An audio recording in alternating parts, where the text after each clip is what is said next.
안녕하세요. 북사랑 카페의 크리스티나입니다.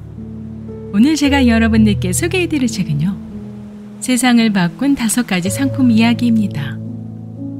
고대로부터 지금에 이르는 세계의 역사는 사람들에 의해 변화되고 전개되어 왔지만요, 때로는 사람이 아닌 물건, 식물, 동물, 질병 등 다양한 외부의 조건에 의해서도 역사를 움직이는 사건들을 심심치 않게 보게 되는데요. 오늘은 사람이 아닌 몇몇의 주요 상품들 중 모피와 보석이 어떻게 세상을 바꾸게 되었는가를 잠시 여러분들과 함께 살펴보고자 합니다. 자, 그럼 지금부터 세상을 바꾼 5가지 상품 이야기, 그 이야기를 시작해 보도록 할까요?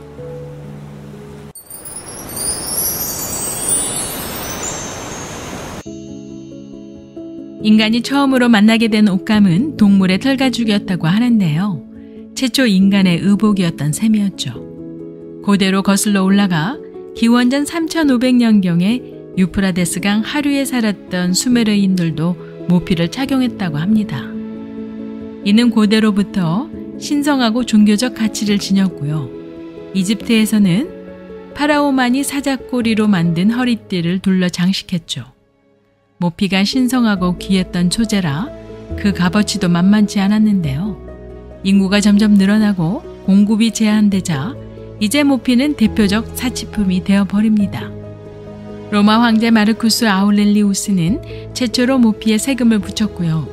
디오클라티아누스는 세금을 높게 붙여 모피 사용을 억제하기도 했죠. 고대 프랑스 국왕 샤르마뉴는 모피 착용을 비난했지만요, 정작 자신은 바다 표범 모피로 만든 상의를 즐겨 입었다고 합니다. 유럽에서 모피 무역이 본격적으로 시작된 것은 중세 동방 무역을 주도했던 유대인들에 의해서였고요. 그 당시 유럽인들은 귀족들을 위해 동물을 사냥했죠.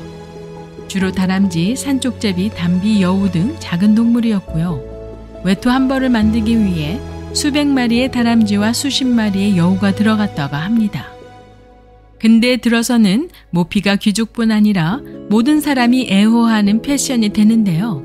서유럽에서 모피 동물의 멸종 위기를 맞자 시베리아와 그 너머 극지까지 개발하기 시작하죠. 거리가 멀어지자 국제무역 시스템을 갖추게 되는데요. 이러한 국제무역은 근대 초기 러시아가 시베리아까지 땅을 넓히는 주요 원동력이 되었고요. 하루 평균 약 100제곱킬로미터라는 엄청난 속도로 모피 사냥꾼들의 시베리아 개척 속도는 군대의 진격 속도보다 빨랐다고 합니다. 러시아가 시베리아 공략을 시작한 것은 차르 이반 4세가 통치하던 16세기 후반이었죠. 그때까지 시베리아의 주인은 몽골계 원주민들이었는데요. 몽골계 원주민은 대륙 서쪽 우랄 산맥에서 동쪽으로 태평양 연안에 이르는 광대한 동토에서 아무런 통치 권력이나 문명의 간섭을 받지 않고 부족 단위로 흩어져 자유롭게 살아왔지만요, 러시아의 진격으로 120여 개 부족 공동체 20여만 명의 운명은 달라지고 맙니다. 당시 서유럽과 비잔틴 제국 등에서 최고품으로 꼽혔던 시베리아 검은 담비 모피의 가격은 사냥꾼 한 명이 검은 담비 몇 마리만 잡아도 생애를 편안하게 보낼 정도였다고 하죠. 이러한 모피 무역은 러시아의 경제적 기초가 되었고요. 한때 러시아의 비워 가죽 수출액은 러시아 재정의 11%를 차지할 정도였습니다. 광활한 시베리아 숲에 살던 모피 동물은 인간의 탐욕으로 18세기 초에 거의 자취를 감추게 되었고요. 이제 러시아 무역상들은 육지의 모피 동물이 사라지자 베링 해협을 건너 1740년 알래스카 해안 남쪽을 따라 러시아의 영토로 만들어가면서요, 북태평양의 해달과 북방 물개를 사냥해 모피 무역을 이어갑니다. 1750년에서 1790년 사이에 해달 25만 마리가 목숨을 잃었는데요. 러시아 표트르 대제가 러시아의 산업화를 시작하면서 그제서야 모피 무역의 규모가 줄어들기 시작하죠. 한편 유럽인들이 북아메리카에 정착하기 시작했을 때예요. 동부에 정착했던 유럽인들의 모피 동물 사냥은 얼마 안 되어 동부 지역 모피 동물들의 씨를 말리기 시작합니다. 상황이 그렇게 되자 그들은 미시시피 넘어 서부로 향하게 되었고요. 모피 무역은 인디언의 삶에도 큰 영향을 끼치게 되는데요. 교역의 대가로 백인들로부터 받은 술, 무기, 그리고 덤으로 얻은 유럽산 질병으로 인해 커다란 피해를 얻게 되죠. 북아메리카에서 가장 인기 있었던 사냥감은 비버였는데요. 1580년대 파리를 중심으로 비버 가죽 모자가 대유행이었습니다. 북아메리카 대부분의 지역에서 번성하던 비버는 1630년대부터 감소하기 시작했는데요. 영국 국왕 찰스 1세가 상류사회 사람들은 반드시 비버 모피로 만든 모자를 써야 한다는 포고령을 내렸기 때문이라고 하죠. 17세기 초 네덜란드는 아시아 무역을 위해 동인도 회사를 설립해서 독점 무역을 주도하는 한편 대서양으로도 백기를 개척했는데요. 1609년 헨리 허드슨이란 사람이 맨하튼을 발견합니다. 허드슨은 맨하튼 옆에 서쪽 강을 따라서 올라가 올버니까지 갔고요. 그의 이름을 따서 허드슨 강이라고 부르기 시작하죠. 한편 숲이 무성했던 맨하탄 섬에는 인디안들이 살고 있었는데요. 1625년에 서인도 회사가 이곳에 비버 모피 수집을 위한 가죽 거래 교역소를 세웁니다. 그 이듬해에는 서인도 회사 총독은 인디안들에게 24달러 상당의 물품을 주고 허드슨강 하구의 섬을 아예 사들이죠. 그리고는 맨하튼 남단의 베러리 파크에 뉴 암스테르담을 건설합니다. 이 뉴 암스테르담은 네덜란드풍으로 건설되기 시작해 베러리 파크를 중심으로 한 맨하탄 남단으로 풍차나 벽돌로 만든 작은 집들이 줄지어 들어서게 되죠. 1720년까지 북아메리카 동부에서 죽은 비버의 숫자는 200만 마리가 넘었다고 하고요. 비버 모자는 19세기 초까지 인기를 누립니다. 이 시기에 모피동물 사냥은 상상을 초월할 정도로 엄청난 규모여서 미시시피강 동쪽에 비버가 사실상 멸종되다시피 했죠. 19세기 비버 수가 감소하면서 해달과 바다표범이 그 자리를 대신했는데요. 모피의 소재로는 18세기에 북해 해달, 19세기에는 물개, 그 이후에는 검은 여우가 쓰이게 됩니다. 야생동물이 귀해지자 모피용 동물을 사육하기 시작하면서 은여우를 길렀고요. 2차 세계대전 때 침체기를 거쳐 전쟁 이후엔 밍크가 부드러움과 우아함으로 모피의 여왕 자리를 고수하며 오늘날에 이르게 됩니다. 1492년 스페인 왕국은 통일의 위협을 달성하고 그해 3월 31일 유대인 추방령을 발표합니다. 전쟁으로 인한 민심을 추스리고 바닥난 금고를 재정비하는 데 있어서 유대인의 재산 몰수와 추방이 안성맞춤이었죠. 당시 스페인 국민 6.5%가 유대인이었는데요. 단 4개월 이내에 떠나야 하는 추방령에 유대인들은 재산을 처분해 나가는 것은 허용되었습니다. 하지만 금과 은 등 몇 가지 귀중한 물건은 가져갈 수 없었는데요. 발각되면 사형이었죠. 결국 재산은 놔두고 몸만 빠져나가는 소리와 마찬가지였는데요. 이렇듯 재산을 급하게 처분할 수밖에 없었던 와중에 유대인들은 담보대출서로 저당을 잡았던 물품들 가운데 부피가 작은 보석류를 챙겼습니다. 이는 후에 유대인들이 이주해간 앤트워프와 암스테르담이 보석시장으로 자리 잡게 된 원인이 되었죠. 이렇듯 신변의 위험을 안고 사는 유대인들은 모든 재산을 평상시에 나누어 놓는 습관이 있었는데요. 3분의 1은 현찰로, 3분의 1은 보석이나 골동품과 같은 값나가는 재화로, 다른 3분의 1은 기타 재산으로 부를 분산시켜 관리했습니다. 현대의 안정적 재산 관리 방식 포트폴리오가 여기에서 유래했다고 하네요. 가톨릭 개종을 거부한 유대인 17만 명이 한꺼번에 스페인에서 추방당하게 되는데요.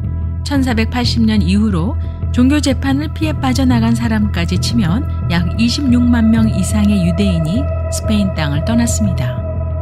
유대인들은 주로 안전한 프랑드르의 앤트워프와 브르게로 향했는데요. 그곳에는 이미 영국과 프랑스에서 쫓겨난 유대인들이 터를 잡고 있었고요. 나머지 다른 유대인들은 오스만 제국, 이탈리아, 북아메리카 등지로 이주합니다. 고대부터 법으로 일반인들의 보석 사용을 금한 적이 많았다고 하는데요. 일반인들이 보기에 보석은 왕관이나 검의 장식품, 그리고 귀족이나 성직자 예복의 장식품에 불과했죠. 중세에 보석의 가치를 더하게 된 것은 14세기 말 유대인들이 물레를 이용한 연마 기술을 발달시키면서부터라고 하는데요. 그 뒤에 최고의 보석의 자리는 루비나 에메랄드 등 유색 보석들의 목이 되었습니다. 15세기 중엽 이후에 바르셀로나 보석상들에 의해 처음으로 다이아몬드 가공 기술이 개발된 것으로 추정되는데요. 유대 보석 상인들은 인도에 있는 유대인 커뮤니티와 협력해 직접 다이아몬드 원석을 들여와 이를 가공해서 팔았죠. 유대인들이 이베리아 반도에서 쫓겨나 앤트워프로 이주해 제일 먼저 한 장사가 그들이 탈출할 때 지니고 온 보석거래였고요. 바르셀로나에서 보석 장사를 했던 유대인들 중심으로 보석 시장이 쉽게 형성되어 활성화되기 시작합니다. 얼마 되지 않아 앤트워프는 국제 보석 거래의 중심지가 되었고요. 앤트워프 유대인들은 점차 보석 물량이 커지자 가공한 물건들을 외국에 있는 유대인 커뮤니티와 손잡고 수출하기 시작합니다. 이로써 유대인들의 다이아몬드 산업은 수입, 가공, 수출, 유통, 프로세스 일체를 장악해 유대인 커뮤니티 간의 완전한 독점 산업이 되었습니다.